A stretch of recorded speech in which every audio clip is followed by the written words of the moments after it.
Comrades, look, I've got a confession. I'm a Daily Mail reader.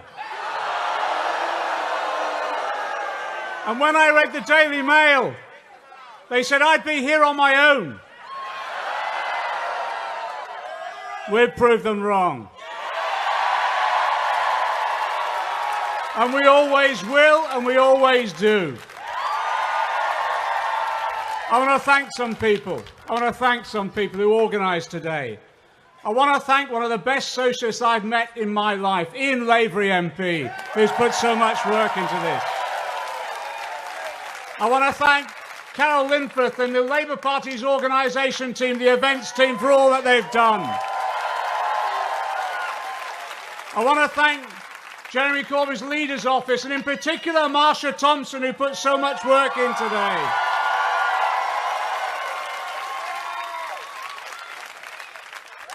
Today there's been a number of anniversaries, and one of them is a sad anniversary. A year ago today, Jo Cox was murdered by a fascist.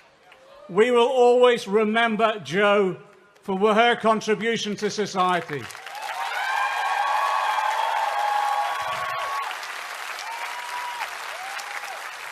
But you know, we saw only a couple of weeks ago in this supposed Tommy Robertson march. The fascists are on the march again. Let's make this absolutely clear. The Labour Party is an anti-fascist force within society. We will not stand aside while the right and the fascists organise to separate and divide our community. We will stand in solidarity, as always, against the fascists.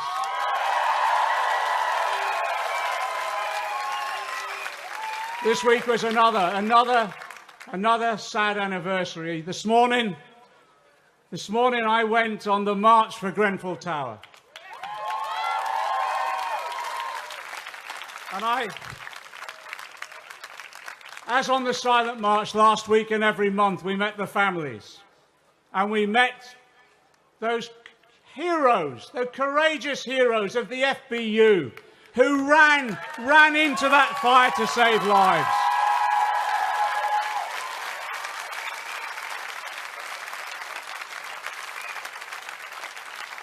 And the immense anger that we feel, that in the richest borough, in the 5th richest country of the world, they were more interested, the politicians locally, in saving money than saving lives.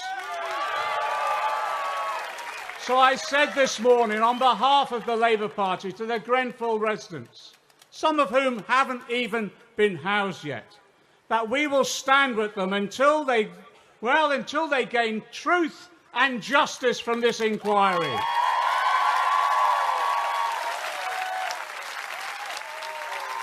But I also said this. We will not tolerate in our capital city 5,000 people sleeping rough. We will not tolerate in our capital city the homelessness crisis, the overcrowding crisis, the housing crisis that we now have. And when we go into government, we will build those million homes, 500,000 council homes again. And you know, I'm glad the magic numbers were playing here today.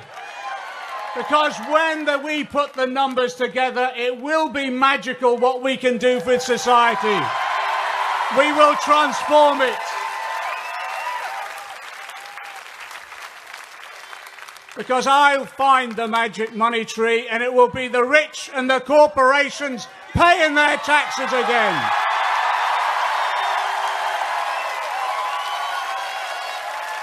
But it's also the anniversary of what you did 12 months ago, all of you. Can you remember they wrote us off. They were 24 points ahead in the polls, the Tories. They were going to wipe us out. And on that night, we demonstrated what a mass movement can do with a manifesto that people could believe in.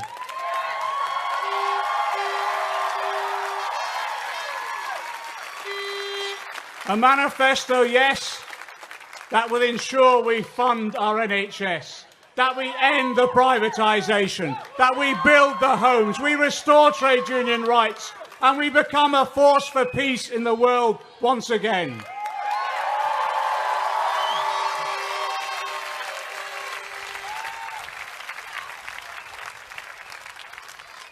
We have a dream of transforming our society, of creating a society which is so much radically fairer, radically more democratic, radically more equal. Yes, it's a prosperous economy that we'll build, that's economically and environmentally sustainable. But the difference between us and them is that prosperity will be shared by everybody. And there's a word. And there's a word for that. There's a word for that. It's socialism that we aspire to.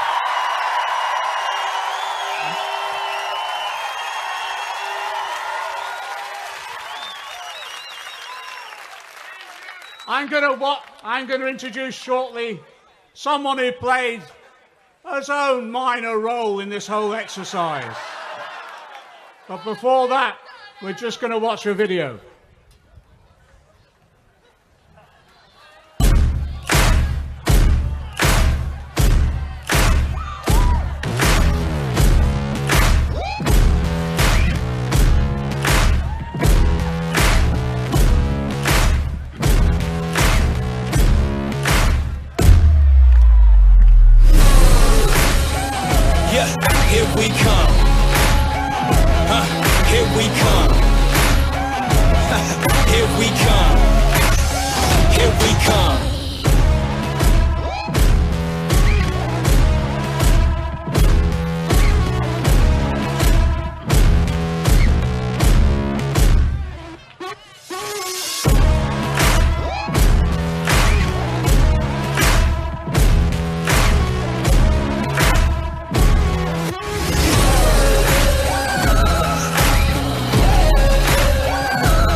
I had a dream we would have a socialist in number 10, and it will be this socialist, Jeremy Corbyn.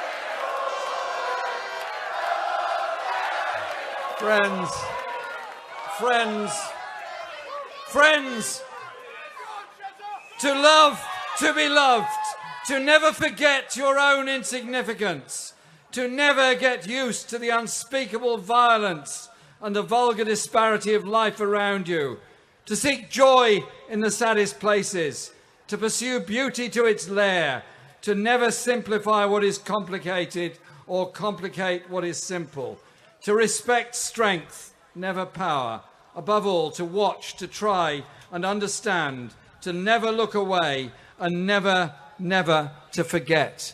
Wise words from the great writer Arundhati Roy, who's an inspiration to so many of us.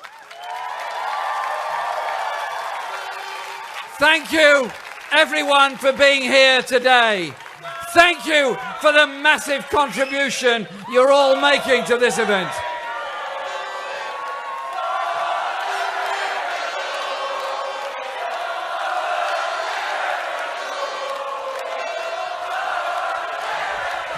And can I wish you all a a wonderful day here at Labour Live. And to those who are celebrating Eid Mubarak, happy Eid Mubarak to all of you. Because this is the first time a political party has ever organised something like this, bringing together music, poetry, creativity, bringing together the inspiration that is there in all of us to learn from each other and be strengthened by that learning from each other. Ours is a politics of hope. Ours is a politics of determination. Ours is a politics of inclusion. People don't lead their life in boxes. They lead their lives in many different and diverse ways. And what we're about is inspiring a movement of people that will recognise so much could be so much better in this country by bringing people together, not passing by on the other side. I don't want to live in a society that walks by on the other side and ignores the rough sleeper and those destined to a life of misery and early death on the cold streets of this country. And I tell you what, you go and talk to somebody who is sleeping rough at night. Ask them about their life. Ask them what happened to them in their life. Ask them what they want in their life. And you know what? They want to make that contribution. They've, yes, had problems and had hardship and had difficulties, but they want to make that contribution. There is wisdom there in those who are rough sleeping, just as much as there's wisdom in universities and colleges all around.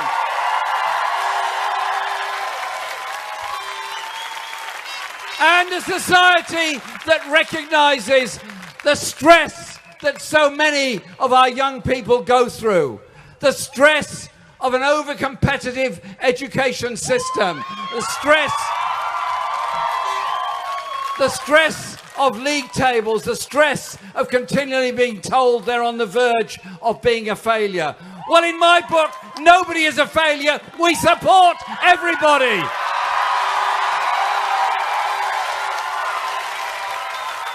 Because the genius that is there amongst people must be unleashed, and that creativity must be made there for the benefit of all of us.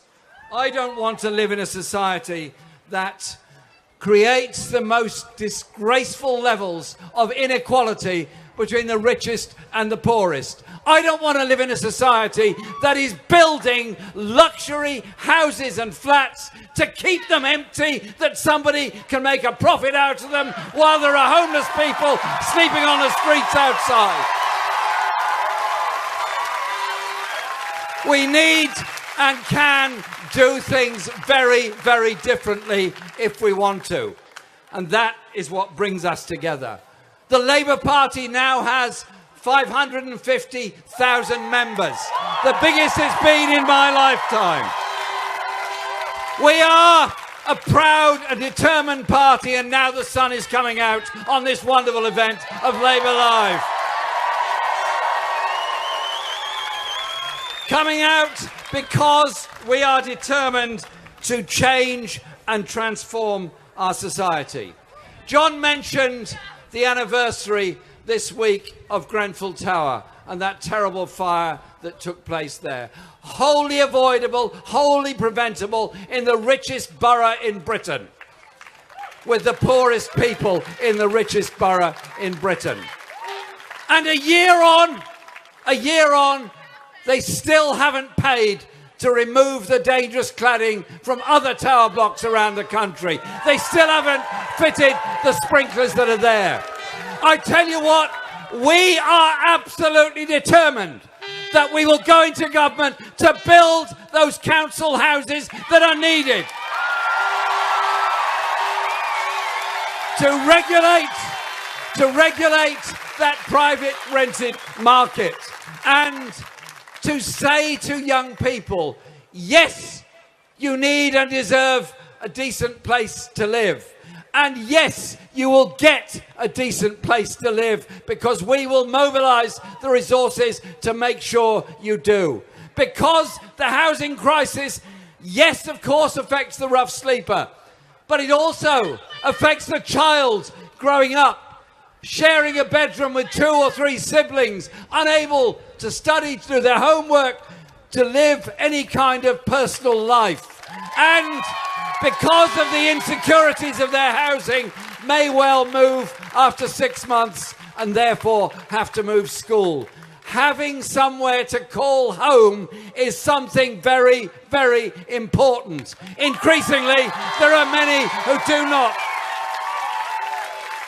And so it will be a Labour government that will give that complete priority to ensuring we deal with the housing crisis across the whole of this country.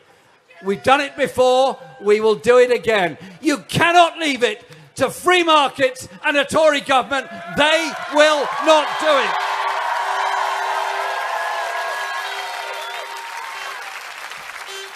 This year is the 70th anniversary of the greatest achievement of the Labour Party, the founding of our National Health Service.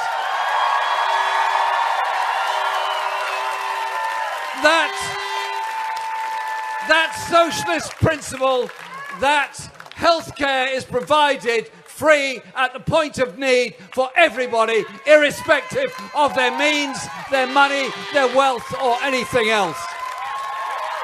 But a health service that is a vehicle for privatisation, a vehicle for contracting and profits to be made out of the NHS is not acceptable, is not what Nye Bevan envisaged, is not what we will allow as a Labour government. But we will also ensure that it's a health service that recognises the grotesque inequalities in this country. In one part of this borough of Haringey, there's a very good life expectancy. Not far over that way in Tottenham, it's a much lower life expectancy. You could say the same in Birmingham, the same in Newcastle, the same in Manchester, the same in Glasgow. We need to improve our health service and the health of our communities through cleaner air, through better housing, through less stress in society, which leads us to the mental health crisis we're in.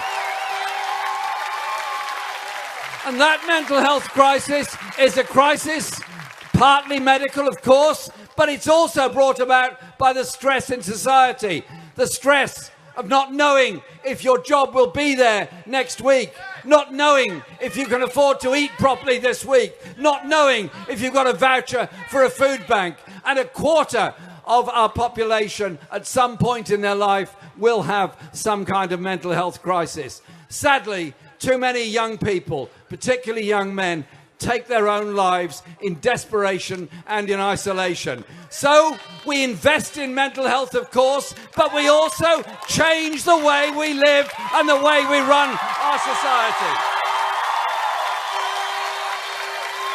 Because it is about how we look after and care for each other. Again, leaving it to markets won't do it, won't cut it. I'm proud that we have many people doing very well and achieving a great deal in our education service. I'm proud of the work and the stress that teachers suffer to achieve what they do in our education system. But I want to see it changed. I want to see it changed a lot. I want to see every 2-year-old getting the chance to go to preschool, nursery facilities free for 30 hours a week up to the age of 4. I want to see every nursery and primary school child getting a free school meal every day. Hungry children don't learn. But I also want to ensure that those going through school are able to develop themselves, and we appreciate the different skill levels and different ideas we've all got. But above all, not have a system that stifles the imagination and creativity out of our children. And so We will have an arts fund that will ensure every child in every school can learn a musical instrument and develop their creativity and their artistic endeavour. And the decision we made in the general election campaign was that we were prepared and will raise corporation tax up to 26 pence in the pound in order to pay for free college and university education for all. And the legacy of the next Labour government will be a national education service that takes the commodity out of education and puts the right to have an education into the hands of the entire community. Because we value everybody, that means we as a community have to invest in everybody. And it also means we remove this false division between those that get a skill, a vocational skill, and those that get an academic qualification. You need engineers, you need lawyers, you need electricians, you need plumbers, you need carpenters, and they should all be equally recognised for the value they make to our society. And that skilled education should be available as much to girls as it is to boys who can achieve everything that they can in society. But none of this will be provided if we rely on an economy and a society that's ruled by the free market. You get a free market in education, you get what we all lose as a society. You invest as a society, we all benefit from it. It's not unusual in many countries in the world. A Labour government will establish a national education service to bring schools into the accountability of local education, to bring universities to everybody if they want to go there, and above all, to also properly fund adult education and take the fees out of adult education so that throughout life we can all learn and we all benefit from that. But it's also, as John explained, about how we run an economy. Do we run an economy where the likes of Carillion, with apparently no assets and massive debts, continue to get government contracts? Do we force health and local government to contract out and privatise services? Do we allow our railways to be run by the private sector, our water industry, our mail service? Or do we say that under Labour, mail, rail and water will come back where they belong, into the public ownership, and that it will be democratic and it will be well run, and that we will harness the powers of investment open to government to establish a national investment bank for every part of the UK, and that national investment bank will invest in all parts of the country. Those that lost their jobs in the skilled industries that were destroyed by Margaret Thatcher and her government on that altar of free market have been replaced by the likes of Sport Direct, 0 hours contract, insecure work. What we will do is invest in long-term, secure, high-quality, decent employment with rights at work from day one of entering the workforce. Thanks for the gift. I'm not sure what it is. But it's also about winning people over to win that election. We unite people to understand the kind of future that we want for this country. That high-skilled, high technology, good quality jobs that are there for the future. That society that genuinely cares for all. And it's also about our relationships with the rest of the world, to ensure that we do have tariff-free trade with Europe and a customs union with the European Union to protect those jobs in Europe and here. But it's also about the huge issues that every single one of us faces, the environmental crisis that is facing this planet. Donald Trump might want to walk away from the Paris Climate Change Agreement. We do not. We support it, we welcome it, we would work with it. And yesterday, I was at the memorial service for the wonderful Stephen Hawking. And at the end of it, some of his words were read out in his own staccato voice that was given to him by a machine, a man who lived to the age of 75 despite motor neuron disease and taught us all so much and gave us such a great legacy. And what his last words were, yes, all the great scientific advances he had made, but he said, use science, use technology to understand each other and to protect our planet and protect our natural world and our environment. Use technology to support environmental sustainability. Because if we don't do that, then we all have problems in the future. Again, if you leave it to the market, you pollute the air, you pollute the river, you pollute the sea, you destroy the natural ecosystem, and we end up wheezing our way through polluted cities and watching our rivers be polluted and our natural world disappear around us, and we all suffer as a result of it. I want to lead a government that improves the living standards of the poorest in our society and protects our natural world, and on the global stage has a very different role. We want to be a government that says our primary concern around the world is human rights, equality, peace and justice.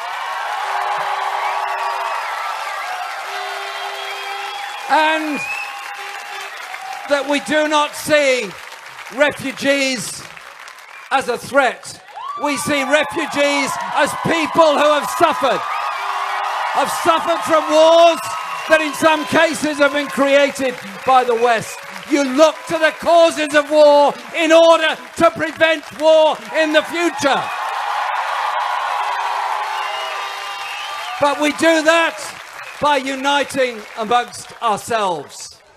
Those that would seek to divide us, those racists that would seek to divide us, need to think about this for a moment. You can blame minority A for the cause of your problems. You then move on to minority B, and you move on and on after that. At the end of that, you haven't built a school, built a house, trained a nurse.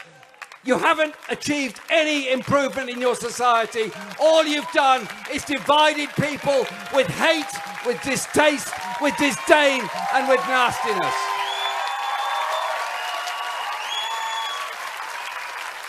On St. George's Day, 1977, the National Front, the fascists of their day, tried to march up Wood Green High Road to go on and hold a rally somewhere else. Some people said, let them march. They're only fascists, they're only Nazis, they'll go away. Some of us, all those years ago, said, no, we are not prepared to allow our multicultural society to be divided by these people. We will stand as a community in unity against them.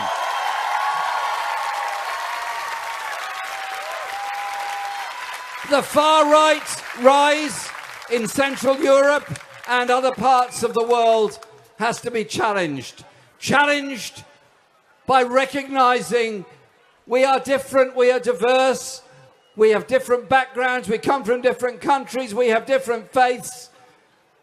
But our differences bring us together and make us stronger. We learn from each other, we learn from each other's achievements, we mourn each other's defeats and problems.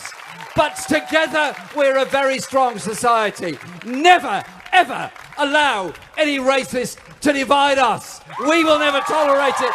We will never allow it. Because we want to live in a world, where there is decency, and above all, there is hope. I'm inspired by those that founded our movement, those people in desperate and dark times formed trade unions, formed political parties, stood up for the rights of others, and said that inequality is wrong. It is not the natural order of things for the rich to live in their splendid seclusion while the rest live in poverty. It is about sharing. It is about an economy that shares. It is about a society that shares. And if we learn from that history, we know just how strong we are. We went through an election campaign a year ago when we were written off at the beginning, and at the end we had the biggest swing to Labour since 1945. My only sadness is that we didn't quite win that election. But I look in the House of Commons across the aisle at a party of the rich, by the rich and for the rich, funded by the rich. And I see a party over there that's divided, that's incapable of negotiating and incapable of governing. I see a party that offers nothing to bring about the necessary solutions to people's problems in our society. And I simply say to them this: you crept back into office a year ago. You started bugging money around in order to stay in office. For goodness sake, give up, move on, move over, and let the people take over.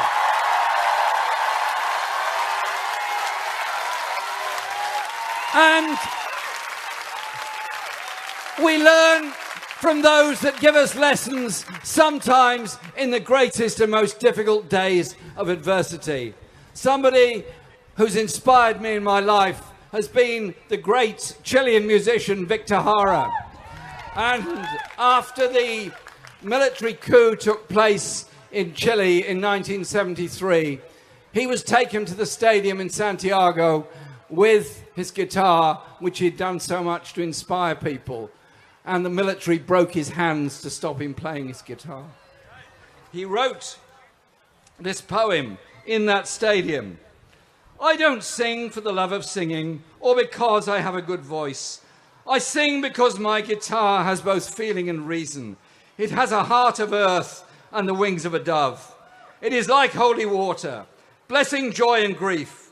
My song has found a purpose, as Violetta would say, hard-working guitar with a smell of spring. My guitar is not for the rich. No, nothing like that. My song is of a ladder we're building to reach the stars. For a song has meaning when it beats in the veins of someone who will die singing, truthfully, singing their songs. In the memory of Victor Jara, in the memory of so many more, let's resolve. Unite as a movement, unite as a party, unite to take on inequality, and unite to bring on an election, and unite for a Labour government. Thank you very much, Wood Green.